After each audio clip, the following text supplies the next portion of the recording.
Okay, Prep 2. Now, after introducing the story of the Red-Headed League by Sir Arthur Conan Doyle, and we talked about London in the 19th century, now let's discuss the story itself, starting with Chapter 1. Here he's talking about Watson, Dr. John Watson, and he is Holmes' friend. Okay? He went to visit him one day at his house in 221B Baker Street, and he found that Holmes was sitting in the living room with a guest. His name was Mr. James Wilson. And when he arrived there, Mr. Wilson knew that Holmes was a famous detective. So he wanted his help to solve a mystery. Now, before talking about his mystery, Holmes took a look at Mr. James Wilson, and he noticed, or let's say observed, by looking at his face and his hand, and also his clothes, that Mr. Wilson used to be a laborer. And this is a person who does a lot of hard works outside, like building a road or a house. And that he used to do a lot of writing, and that he visited China in the past. So when Holmes told Mr. Wilson about his deduction or the information that he found out, Mr. Wilson was very surprised, and he knew then that Holmes must be a wonderful detective because everything he said about Mr. Wilson was true. Okay, so later on he started telling his story. He told him that he had a small shop in London, and he worked there with another man, his assistant, whose name is Mr. Vincent Spaulding. Of course, not many people visited Mr. Wilson's shop, and he wasn't a very rich man. So one day, Mr. Spaulding came with an advert to Mr. Wilson. He showed him an advertisement in the newspaper about a job in the Red-Headed League. A job with the Red-Headed League. And he told him that the Red-Headed League found jobs for men with red hair. And Mr. Spaulding wanted Mr. Wilson to go because Mr. Wilson had red hair. And the money would help Mr. Wilson in his small shop, and he only have to work for a few hours a week. So that afternoon, Mr. Spaulding took Mr. Wilson, and they went to the Red-Headed League.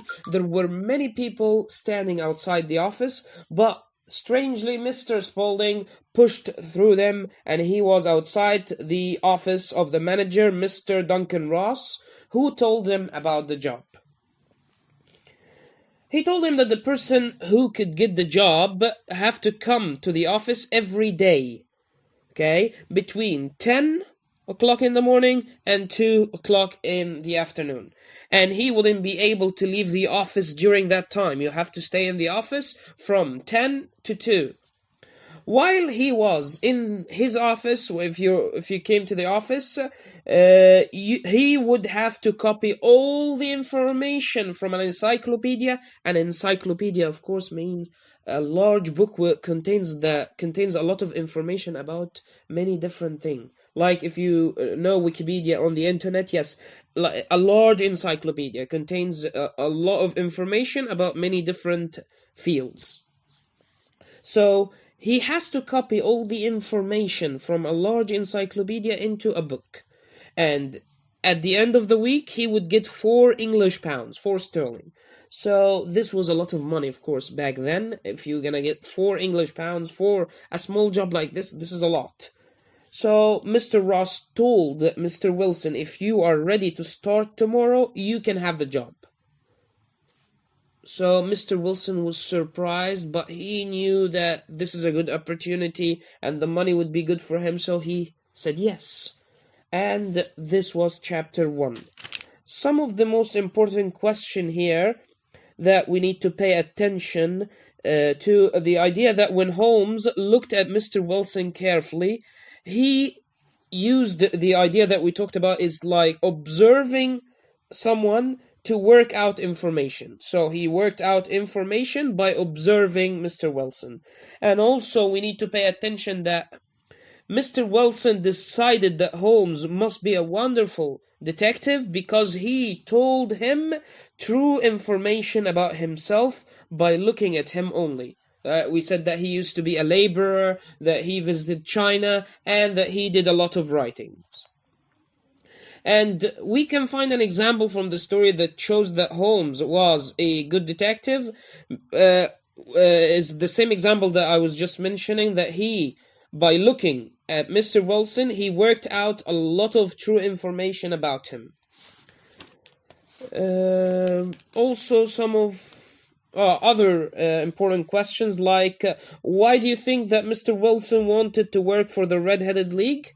We're going to say that this job could help him and his small shop because he needed money.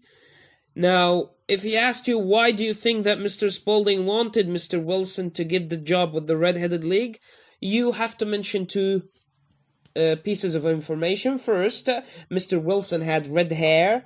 Number two, Mr. Spaulding wanted Mr. Wilson to be out of his small shop for some time. We're going to mention why later. Okay?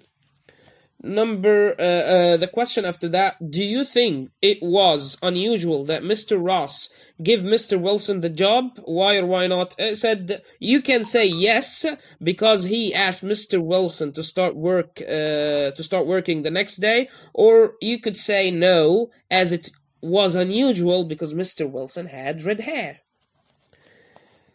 Now, he asked you, do you think that Mr. Wilson will find it difficult to do both his job, the job at the Red-Headed League, and his job in the shop? Why or why not? You may say, I think it will be easy as his new job working hours are only 4 a day, just for a few hours a day. And you could say, I think it will be difficult to do 2 jobs at the same time. This is critical thinking questions, so both opinions are right. Now, why do you think Spaulding pushed past all the men who were waiting outside the office? We'll say, I think he wanted only Mr. Wilson to get the job at the Red-Headed League. If he asks you what's your opinion about Mr. Spaulding's behavior with the men waiting outside the Red-Headed League, you may say that it was a bad behavior to deal with others like that, because he just pushed right through them. Do you think that Mr. Wilson was right to accept the job quickly? We have 2 opinions. I think he was right as he was poor, or I think he wasn't right to accept the job quickly without thinking carefully about it. The next question, would you like to do the job for the Red-Headed League? Why or why not? This is for you. You may say, yes, I'd like it because it's an easy job for a lot of money, or no, I wouldn't like it because that seems foolish to only copy information from a large encyclopedia into a book. It's already written in the encyclopedia. So, number 9, what do you think was unusual about the Red-Headed League? We have 3 points. They only employ men with red hair, the pay was a lot of money, and the workers shouldn't leave during working hours. The next question, why do you think Mr. Ross gave Mr. Wilson the job? I think because he wanted Mr. Wilson to be out of his shop for some time, and we'll talk about it later, or as he had red hair. Another question, why do you think not many people visited Mr. Wilson's shop? You may say because it's a small shop, or it was a small shop. Thank you, and I'll see you next time in Chapter 2.